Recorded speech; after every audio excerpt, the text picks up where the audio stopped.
before Jason retired, we did a white elephant every year for our holiday party with the Eagles wives. And this is the only time I truly enjoy opening gifts in front of people. I think because it's not intended for you. And also it's a true surprise. You don't know who gave the gift. You don't put your name on the gift. You don't know who brought it. That's another fun aspect to it. Sometimes at the end, when all of the gifts are open, you can go around in a circle and try and guess who brought the gift that you ended up with, which is kind of fun. The most memorable gifts. I mean, my box of was great. That was an Annie Elliott special. I ended up with a box of, my middle finger's missing. Oh no, it's right there. My middle finger candle was in the box of. There was a Christmas ornament of an elf giving the middle finger. The Subtle Art of Not Giving a is also a book that was included in there. She's under here. You might be able to see her. Can you see her? She's under there. Squirrel's back. That's a full-blown squirrel, though. That's a hefty-ass squirrel. He's big boy. Look at him. He's trying to hide a nut right now. Okay. I will tell you that I brought the exact same gift every single year. Okay? And this is my sleeper gift for a white elephant. Specifically, one that is, you could do it if it's co-ed as well, but we were a room of women, so it translated very nicely. Almost every single year on Black Friday or Cyber Monday, I would go online, find the best deals on some expensive ass sunglasses, and I would get sunglasses. One year I got like really nice ones that were like funky and cool, like sunglasses I would never personally wear because I'm just not cool enough. But they were these awesome like statement sunglasses, and I got those on hella sale. And then I brought them for the white elephant. Otherwise, I would buy ones on sale that I would personally wear.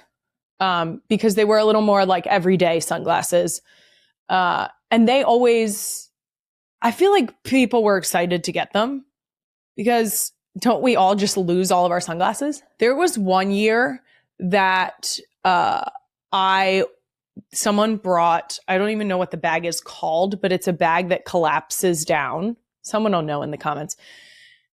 That collapses down and was just like a standard tote bag, but it was very nice and very low key. And I liked it. And I stole it, and then it got stolen from me. So what I did before I left was I looked it up and I ordered it myself so that I could still have it, because that's on not being a purse person, but knowing when a bag was going to do what I needed it to do. Things that people, again, not necessarily a specific size, that a bunch of people would enjoy. Queen Emma, my producer, and I jokingly, I'm called a bug hunt kid. I feel like there are people who went on bug hunts and people who did not go on bug hunts. Yep. Because we lived in a city suburb. So like my connection with wildlife is like, I'm going to go out, I'm going to flip some rocks, I'm going to find an earthworm, I'm going to find a roly-poly, I'm going to find some spiders, I'm going to figure out what kind they are. That was my like connection to the wild. That's how I would fulfill playing outside. And so I'm very much on board with the idea of like every kid should learn how to interact with nature in a way that feels good to them. Like I loved bugs, so I was fine to flip rocks. If you 100%. Don't like bugs, go climb a tree. Exactly. 100%. This is perfect. It was so funny for me when I was growing up. It was always very like, you kind of had to learn the rules. Like everyone would always say, oh man, must have been, it's dangerous. Like you're a kid growing up around all of these animals, but it's just whatever you're used to. Like if you threw me into a city environment, I'd be like, what on earth is going on? Whereas for me, if I'm like facing off with a crocodile, I'm like, great, awesome, easy. I've got that, you know? And so it's funny to see like everybody has a different normal and a different reality, and whatever is your normal, that's it. But we all have this way to connect with the environment. And I love hearing that. I love that you were out there with your earthworms and your bugs. See, for me, if I was flipping rocks, the problem is there might have been a highly venomous snake under one of my rocks. Yeah, so no, I do not recommend. Do not recommend. Yours would not have been bug hunts. You can't do that in Australia. Yeah. No. I remember the first, my mum used to call me Moth Hunter. So there's a funny story behind this, right? So it was on my first crocodile research expedition. We go out and we catch and tag crocs. It's like a catch and release thing out in the wild so that we can understand, where they go and what they get up to. My first trip up there, I was like a little toddler, like a really just little kid. And, that was the peak of my dad's, like the Crocodile Hunter, that show, the Crocodile Hunter. And I remember when I was a little kid, we'd be out by the fire and all the moths would come around. And my whole sole goal was just to try and catch as many moths as I could. And I was really gentle with them. They were all fine. But they were like, okay, Mum would be like, your dad's Crocodile Hunter and you're Moth Hunter.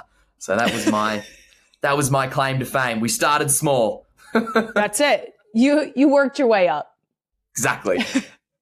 It's I'm still to this day am the person who will scoop up the spiders in our house and take them outside, which again Do you really? Is another situation. Yeah, it's another situation where in Australia, no. Our spiders are a little spicier. No. The whole sentence is no, period. And they're huge.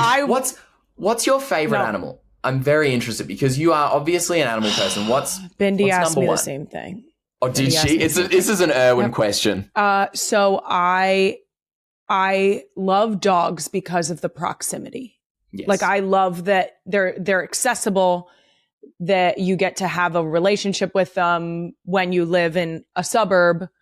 I am deeply fascinated by many animals, elephants, just because of their majestic nature and their intelligence. Amazing. I love a gibbon. I think they're so funny. And orangutans, I think they're just hilarious. Although I've been told that orangutans are actually not that funny and quite dangerous. They are strong. So we're good. Yeah. Love them from a distance a little bit, but exactly. They're beautiful. Oh, they're beautiful. I told Bindi, I want to knock, for people who don't know what I'm talking about, this sounds weird every time I say it, and I know that. I want to knock on a wombat's butt. I want to knock on it. I can make that happen. You are talking to the right person. Do you ever see something and your brain says, you need to know what that feels like? And that's what's happened. Let the intrusive thoughts win. The number of times I have seen on Animal Planet or Nat Geo Wild of someone knocking on a wombat's butt to show that it is how they protect their burrow, that it's a hard barrier, is I need to know about this. I need to know what that feels like. And, I can tell you, it feels really cool. And they actually like it. They like a really solid kind of scratch on the butt because it's like hardwood. It's like concrete. This is not helpful. It is so, I'm just fueling this now. I'm fueling the obsession. It's amazing. It's so bad. And we've got a few wombats at home. This is the thing about a wombat. They are fast. Did my sister tell you about how fast a wombat is? Did she? She did not. Okay. No. Get this, right? 40 kilometers per hour they can travel, which is, let me just, on my little old man phone case. Sure. Let me do the math, tell you in miles per hour, because I'm not that fast. They are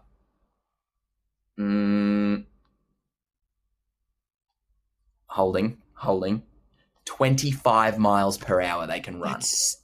And they look like stumpy little legs. Are you kidding me? They look like a meatball. They look like a meatball. Like a meatball. With a 25 mile per hour meatball. Bum. The 25 mile an hour meatball.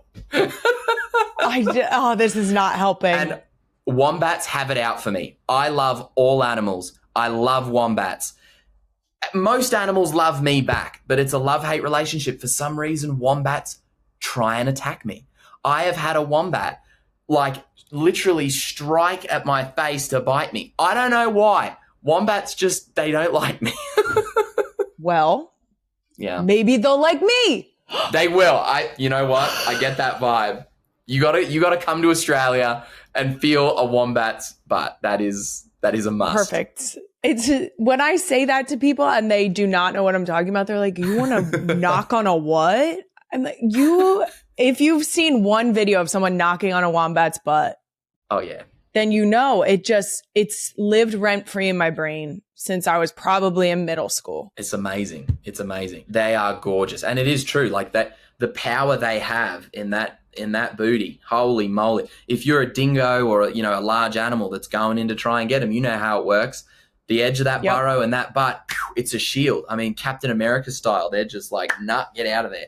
It's amazing. They're remarkable little critters. And they're close relatives of the koala as well. They're a marsupial. They got a pouch. So they're very... Have you ever cuddled a koala before? I have not. See, this is another thing you've got to do. This is where I find there's a catch here because I love animals. I love them so much I can't even explain it. But I want the experience to be enjoyable for everybody. Yes. So like when I meet an animal, I want to meet them.